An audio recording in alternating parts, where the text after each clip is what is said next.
Jim was struggling to keep his bakery running and take care of his sick wife, Linda. He never expected that a quiet stranger would walk in and change his life forever with one incredible act of kindness. It was an early morning in Bakersfield, California, and the smell of freshly baked donuts and bread filled the air inside Jim's home-style bakery. But despite the comforting scents, Jim didn't feel happy. His once thriving bakery, now tucked between a laundromat and a hardware store, had seen better days. Customers used to come in steadily, but now they barely trickled through the door. The tough economy and Jim's personal struggles made things even harder. At 58, Jim was no stranger to hard work. For years, he and Linda had run the bakery together. Her laughter used to fill the tiny kitchen in the back, and her touch could be seen in every cake and batch of cookies they baked. But now, the laughter was gone. Linda had been diagnosed with a rare and aggressive illness 6 months ago, and her condition had gotten worse. Medical bills kept piling up, and Jim was stretched thin, physically, emotionally, and financially, facing a tough day-to-day struggle. Jim woke up at 4 a.m. every day to knead dough and prepare the bakery, hoping for a busy rush that never came. His hands ached from years of hard work, but the weight in his chest felt even heavier. Most of his customers were regulars, loyal, but only buying enough to keep the lights on. It wasn't enough to pay for Linda's medical treatments or cover the mortgage on their small home.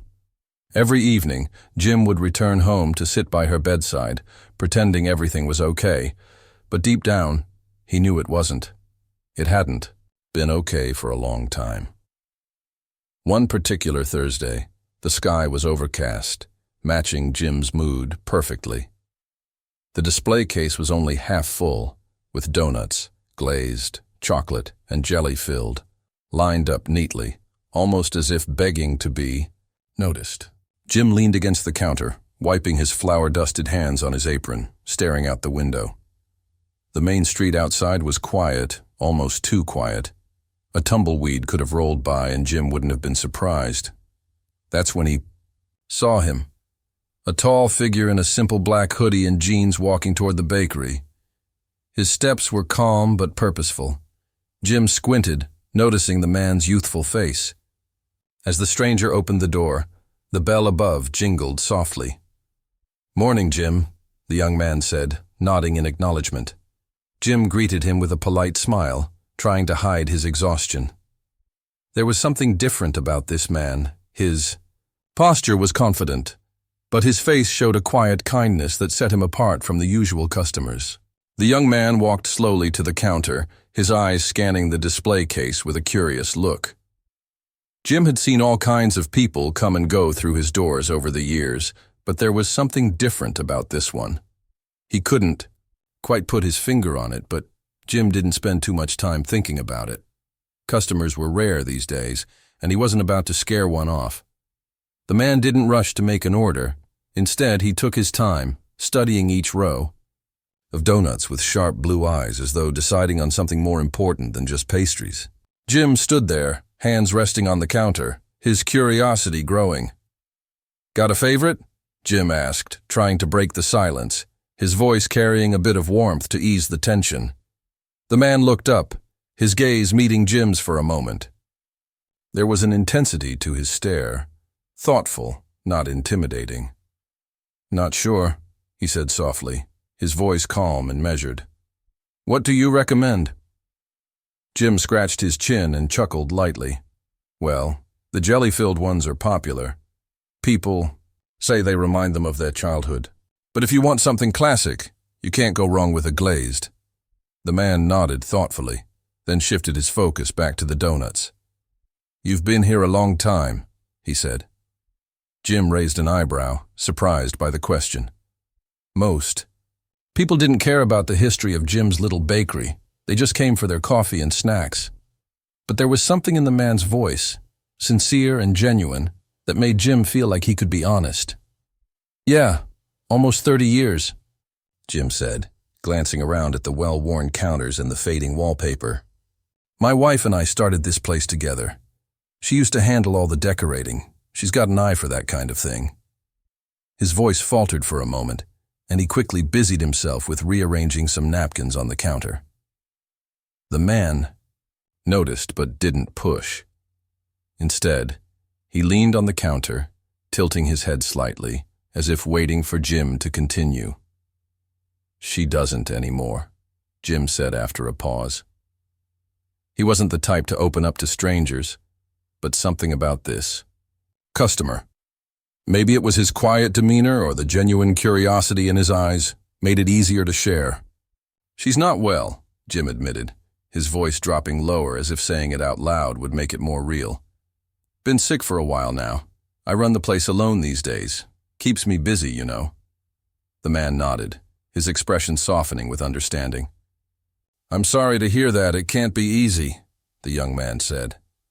Jim shrugged and offered a tight-lipped smile. "You do what you gotta do." But his eyes betrayed the weight he was carrying. For a moment the two stood in silence, the only sound coming from the faint hum of the refrigerator behind the counter. The young man seemed lost in thought, his gaze drifting back to the display case. Then, as if making up his mind, he straightened up. "I'll take them," he said, his voice firm. Jim blinked. "Take what?"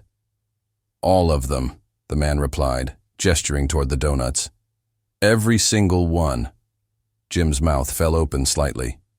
"You want to buy all the doughnuts? That's over 5 dozen. The man smiled faintly and pulled out a sleek black wallet. "That's fine. Pack them up for me." Jim hesitated. He'd dealt with his share of pranksters and time-wasters over the years, and this sounded almost too good to be true. "You serious?" he asked, narrowing his eyes. The man met his gaze, unflinching. "Completely." Jim didn't ask any more questions.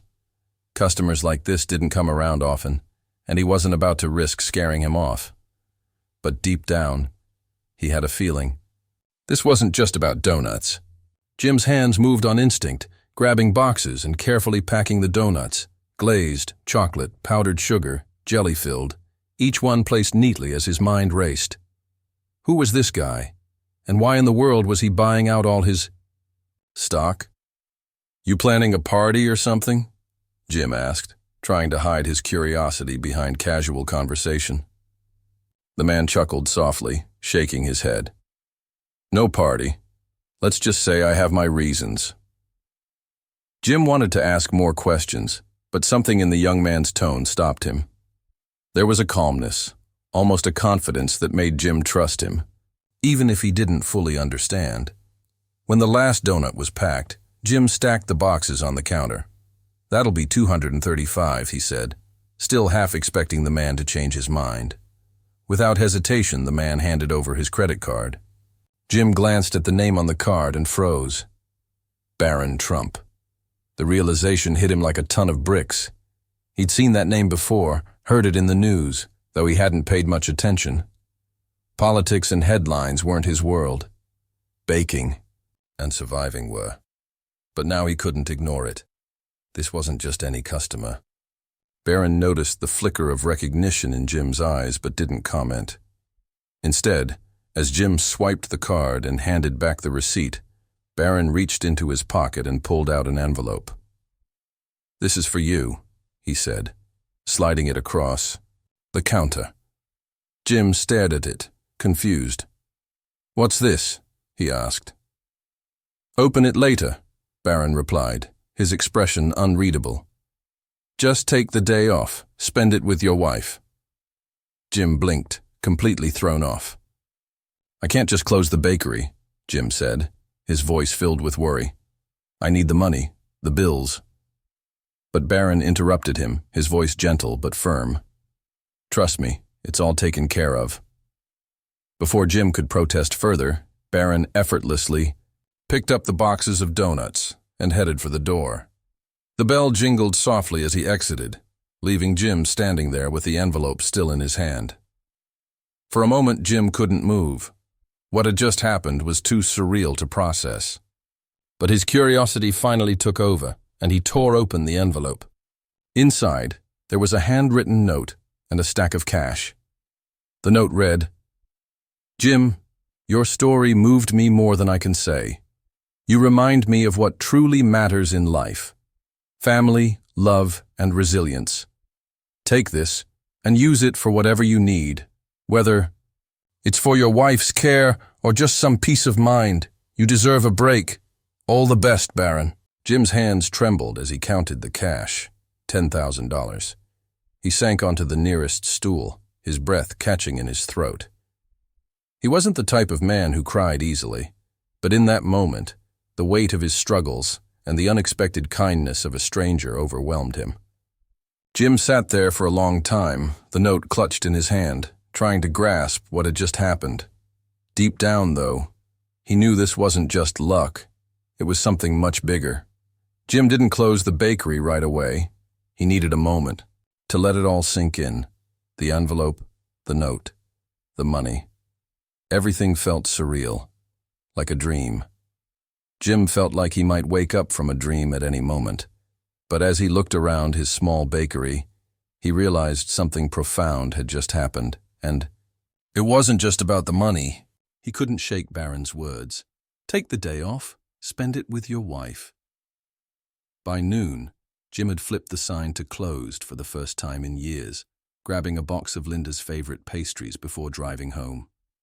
When he walked in, Linda was resting in her chair by the window, the sunlight casting a soft glow over her frail frame. Her eyes lit up when she saw him. "Jim, what are you doing home so early?" she whispered. He knelt beside her, placed the pastries on the table, and told her, "Something incredible happened today. Someone came in, bought every donut, and left us enough to cover your treatments for months." Tears welled up in Linda's eyes, and she asked, "Who would do something like that?" Jim hesitated, then answered, "Barron Trump." For a moment they just stared at each other, the weight of those words sinking in. And for the first time in ages, Jim allowed himself to hope. He spent the rest of the day with Linda, reminiscing about their early days in the bakery, telling stories, and laughing over the smallest things. It wasn't just a day off. It was a lifeline, a reminder of what they were fighting for. But the impact of Barron's kindness didn't stop there. The next morning, Jim reopened the bakery, unsure of what to expect. He hadn't told anyone about what had happened, but somehow, word had spread. A local journalist had been in the bakery while Barron was there and shared the story on social media. By the time Jim unlocked the door, a line of people stretched down the block. "I heard about what that young man did for you," one woman said, placing an order for 24 donuts. "It reminded me to support the people who make this town what it is." Others echoed her sentiments, and for the first time in years, Jim's register rang nonstop. Customers didn't just come for the donuts, they came to offer encouragement and support. By the end of the week, Jim had sold out of nearly everything in the shop. Local businesses reached out to collaborate, and even a regional news station came by to interview him. The bakery, once struggling to survive, had become a symbol of hope and community. But as the days passed, Jim realized that the real gift Barron had given wasn't just financial. It was a reminder that even the smallest, most unexpected acts of kindness could spark something extraordinary.